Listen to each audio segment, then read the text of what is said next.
Hello everyone, তো কেমন আছো তোমরা সবাই? আজকে আমাদের বাড়িতে বিপত্তারিণী পুজো, তাই 6:30টার সময় ঠাকুরমশাই চলে এসেছেন পুজো করতে। আর যেহেতু আমার স্কুল আছে তাই সকাল সকালই ঠাকুরমশাইকে আসতে বলা হয়েছিল। আর এদিকে দেখো, পুজো টুজো হয়ে যাওয়ার পর আমি বেরিয়ে গেছিলাম স্কুলে। আর দেখি যে প্রচণ্ড বৃষ্টি হচ্ছে আর প্রচুর মেঘও ধরেছে। তারপরে আমি এখানে টোটো পেয়েও গেছি আর বেরিয়েও পড়েছি স্কুলের উদ্দেশ্যে। তারপরে স্কুল থেকে ফিরতে ফিরতে দুপুর হয়ে গিয়েছিলো আর দুপুরবেলায় খেয়েছিলাম লুচি, ছোলার ডাল আর কুমড়োর তরকারি। তারপরে চলে গিয়েছিলাম শপিং করতে।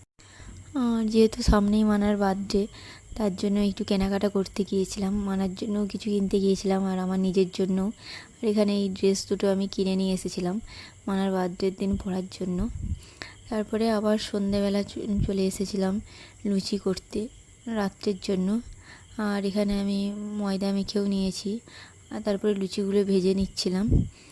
আর লুচি টুচি ভাজা হয়ে যাওয়ার পর লুচির সাথে খাওয়ার জন্য গরম গরম করছিলাম আলুর তরকারি, কারণ লুচির সাথে একটু ঝাল ঝাল খেতে ইচ্ছে করছিল। যেহেতু দুপুরে ছোলার ডাল খেয়েছিলাম আর ছোলার ডাল ভালো লাগছিল না, তার জন্য আলুর তরকারি বানিয়েছিলাম। আর আজকের ভিডিওটা কেমন লাগলো অবশ্যই জানাবে, আর ভালো লাগলে অবশ্যই লাইক করে দেবে। Thanks for watching.